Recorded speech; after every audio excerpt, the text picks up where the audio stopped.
In the expansive and very lucrative enterprise that is Jurassic World games, and I mean lucrative cause, look at this. One seems to stand out as one of the first, one that has stood on the front lines for more than a decade now. Of course, I'm talking about Jurassic World the game, but how exactly strong are the game's creatures? Hello there, people on the interwebs. This is your 25th favorite dinosaur, and here I stand to try and answer that very question. Like and subscribe if you want, but right now let's get into it. Starting off with the versus attack potency ends, we can see that they easily reach those wall levels of power, shown evidently through statements for various creatures. Though small building can possibly be argued through certain feats. Now I know what you're probably thinking, this is great and all, but is that really where the verse caps off? No.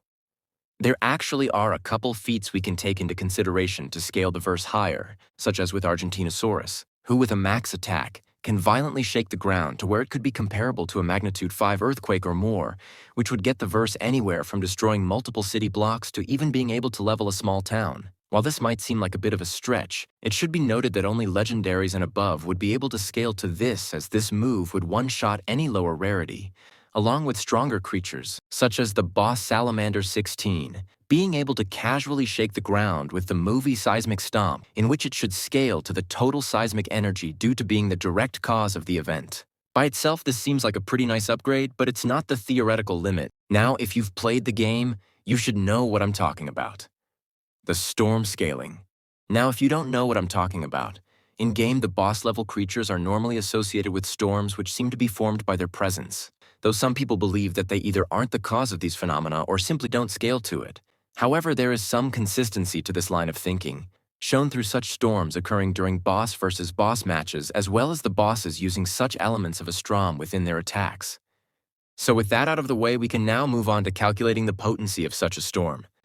Assuming the clouds surround the entirety of Isla Nublar, we can estimate that the storm has a general range of about 30 square miles, and using the average thickness for cumulonimbus clouds would give these storms a total mass of about 3.35 and 4.04 times 10 to the 11th power kilograms respectively. Now, keeping these values in mind, we can go about calculating the energy these storms produce. Now, assuming these storms have a weak to moderate instability, we can see that such a storm would take at a low end 80 to 200 kilotons, or at a higher end 96 to 240 kilotons of TNT, which, regardless of whether you wish to believe that this value should be split between the two bosses, would still grant the bosses in Game Town to large town level scaling. Now, with the attack potency covered, we can now move on to the versus speed ends. As a baseline, they would fall into the superhuman ranges, but subsonic can be argued using certain feats, as well as statements.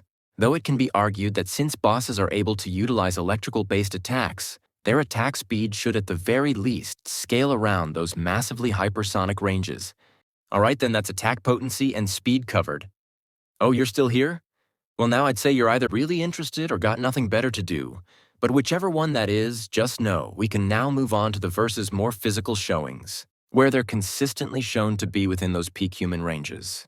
Though Class 25 can be argued using certain feats.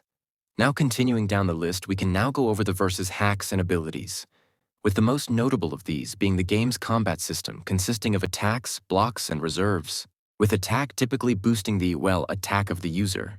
With each extra attack growing the damage exponentially as shown here, blocks would work in a similar fashion, allowing a creature to be able to no-sell any attack relative to their respective attack, though it should be pointed out that such moves are limited to only 8 per turn, in which case they can reserve up to 4 moves to use later. Along with this, boss-level creatures also have their own specific abilities. Okay, now that we've gone over everything from the versus attack potency to abilities, I feel like I should come clean on something. I lied when I said that the verse caps at around those town ranges, as there are 2 ways to get the verse higher. The first of which being with the aforementioned Seismic Stomp, which, if you want to take it to the highest extent of its scaling to a strong earthquake, would mean that Salamander 16, along with any creature that scales, would be capable of producing mountain-to-island levels of power. Now, this is where everything in the verse would logically cap off, though there is still one. Theoretical method.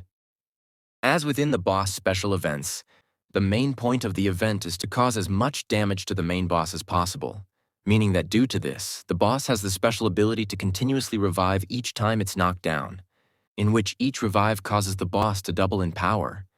Now considering the average time to knock the boss down and for it to revive and strike back, as well as the fact the boss event typically spans 5 days, we can see that the boss doubles in power 14,728.946 times.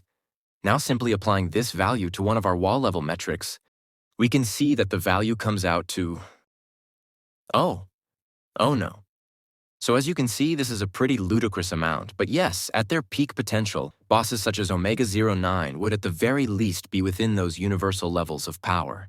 Now to quickly recap what we've discussed today, as a baseline, the verse should at the very least be around those wall-to-small building levels of power, though low tiers can be argued within those city block ranges, while mid-tiers should be anywhere from multi-city block to small-town level.